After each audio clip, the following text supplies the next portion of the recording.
Minacciato con una pistola, risultata poi giocattolo, il sindaco di Campobello di Licata Vito Terrana, la solidarietà della DC e dei colleghi. Un uomo di Favara scomparso dopo essere stato dal proprio medico. Da 20 giorni liquami per strada in via Cavaleri Magazzeni, una situazione insopportabile e nessuno interviene. La denuncia di Mare Amico. Iniziative e doni per i bambini ricoverati alla pediatria del San Giovanni di Dio.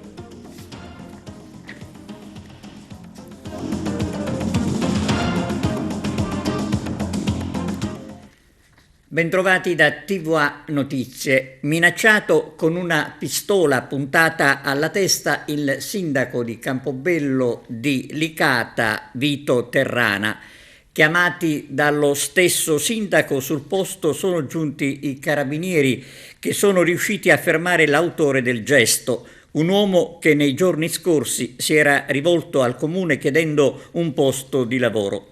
Perquisita la sua auto, dalla quale era sceso con la pistola in pugno, i carabinieri hanno trovato degli oggetti atti ad offendere.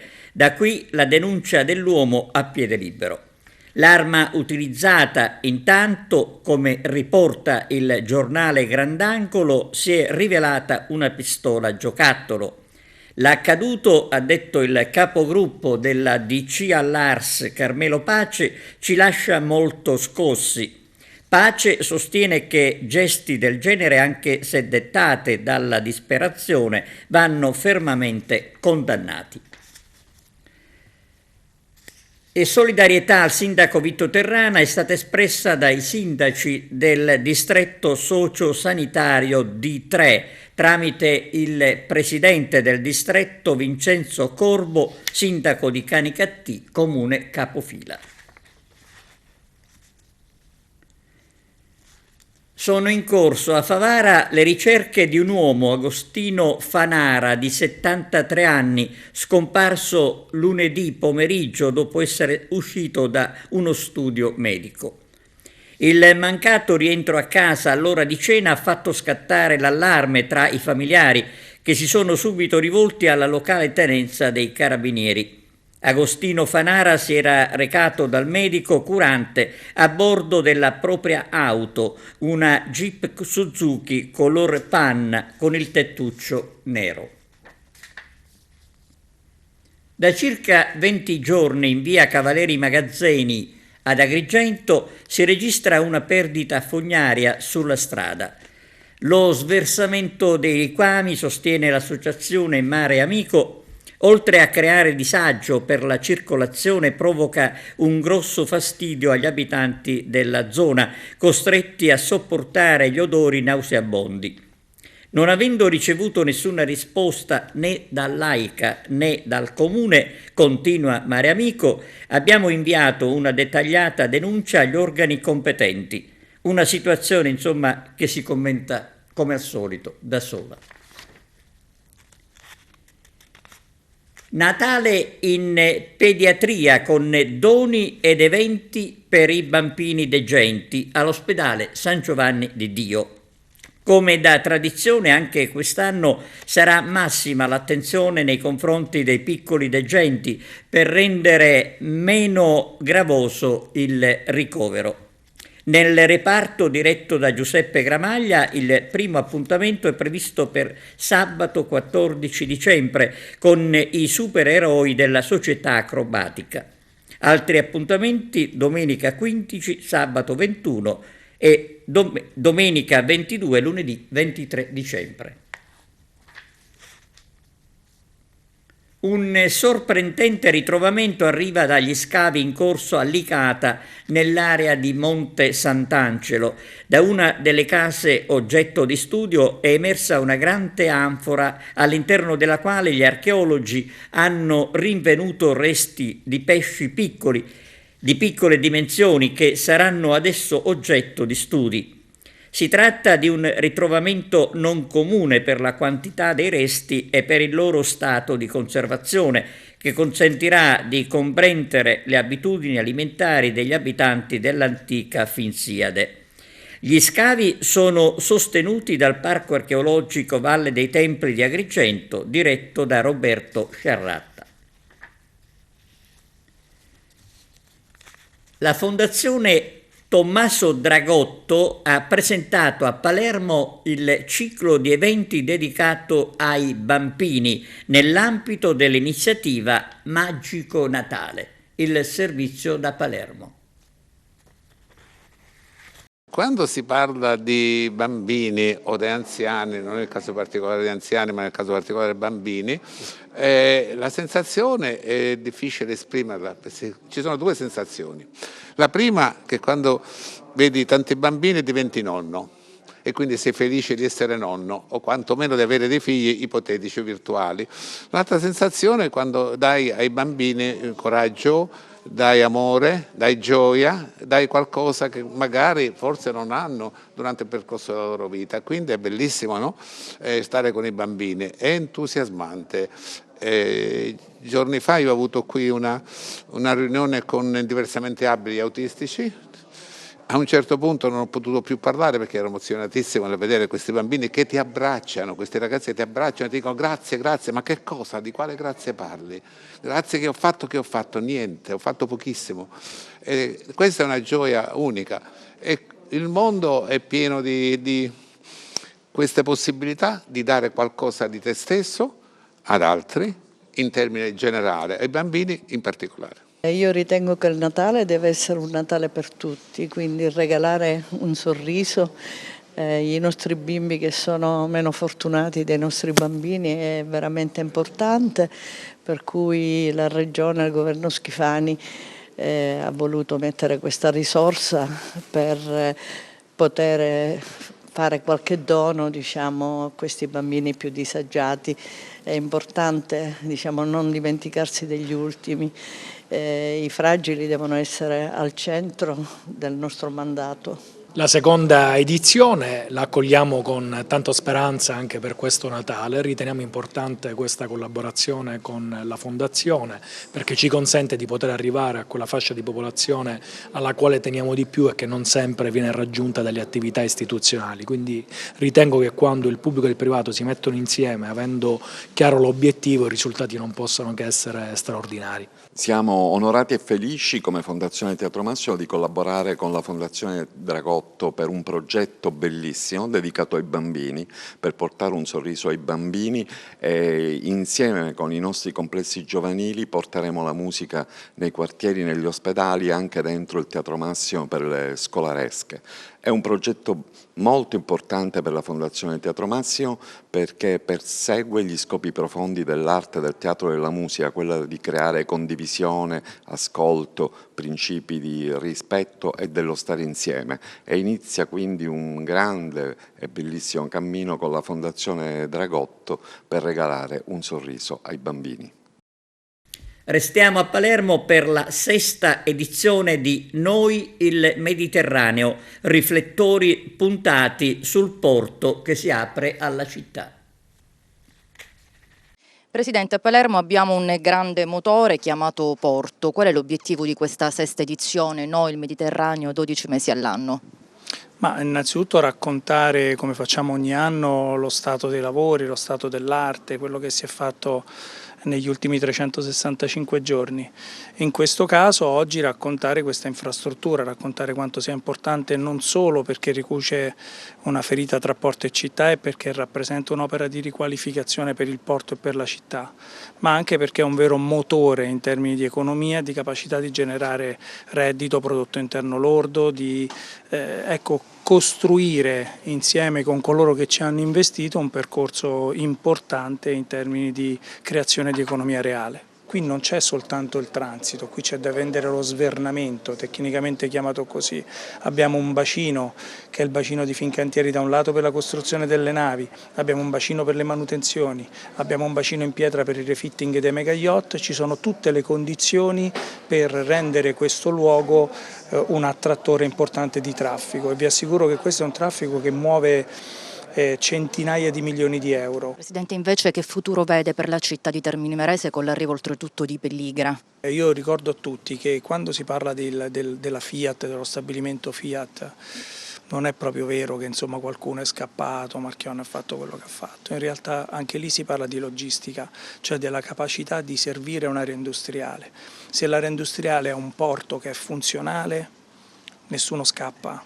Avere un'area industriale, avere un terminal contenitori dove si possono lavorare le merci, insomma secondo me è un trasferimento di ricchezza straordinario. Speriamo che lo si sappia cogliere e speriamo che insomma, alle spalle di quello che sta avvenendo in porto insomma, si vada dritti e si continui su questa strada. Ha aumentato la fruizione del mare, è cambiata una parte della città. Continueremo con tutta quella parte che riguarda la bonifica della parte sperona della città di Palermo, dove vi è un grosso progetto che spero possa essere utilizzato. La Regione è pronta a fare la sua parte perché il percorso di Pasquino Monti di restituzione al mare, alla città del mare non si ferma. Oggi la continuazione di un discorso che è partito tanti anni fa, che ha portato certamente ad un risultato importante, quale quello realizzativo del nuovo porto di Palermo, ma soprattutto ha significato una nuova metodologia di lavoro che questa amministrazione comunale sta perseguendo con forza insieme all'autorità portuale nel pieno accoglimento di una logica di collaborazione istituzionale e di condivisione delle risorse e dei progetti. Questo ci ha consentito di riaprire la città al mare, ma soprattutto di restituire il mare ai palermitani, con una progettualità che prosegue lungo la costa sud, dove sono previsti da parte dell'autorità portuale del Comune di Palermo ulteriori ed importanti interventi di riqualificazione e bonifica anche mediante l'utilizzazione del PNRR. E adesso vediamo un servizio sulla decisione del Tribunale del riesame di Palermo che riguarda gli agenti di custodia di Trapani arrestati e adesso liberi. È un'indagine che si sviluppa nel corso del 2021 sulla base di denunce che provengono dai detenuti. Queste dichiarazioni vengono poi approfondite, verificate, riscontrate. Si scopre che ci sono degli elementi che connotano, che fanno ritenere, diciamo, credibili, attendibili queste dichiarazioni. Il Tribunale del riesame di Palermo ha accolto il ricorso presentato dagli avvocati degli agenti di polizia penitenziaria nel carcere di Trapani coinvolti nella maxi inchiesta per presunti episodi di abusi e maltrattamenti nei confronti dei detenuti. Sono state così annullate le misure cautelari degli arresti domiciliari per tutti gli indagati, riqualificando il reato contestato di tortura in fattispecie meno gravi. Il Tribunale ha ritenuto che le condotte attribuite agli agenti non configurino il reato di tortura come ipotizzato invece dalla Procura.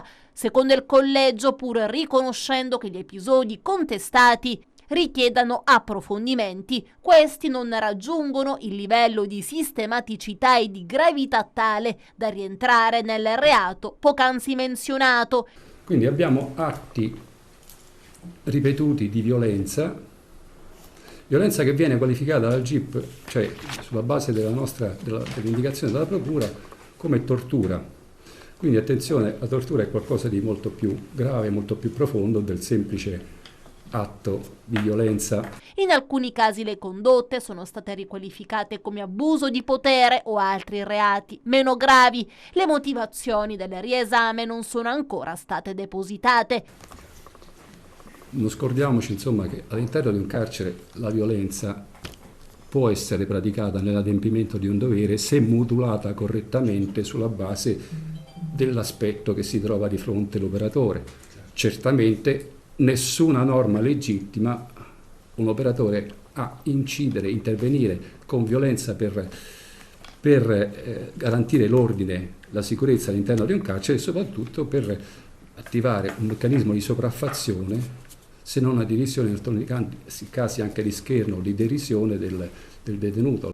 I domiciliari così sono stati sostituiti con la misura interdittiva della sospensione dell'esercizio del pubblico ufficio nel corpo della polizia penitenziaria. Le indagini, lo ricordiamo, sono partite nel 2021, anno in cui arrivarono alcune denunce per maltrattamenti da parte dei detenuti del carcere Pietro Cerulli di Trapani. Questi segnalavano infatti alle autorità l'abuso e i maltrattamenti subiti in alcuni luoghi senza telecamere, zone cosiddette franche.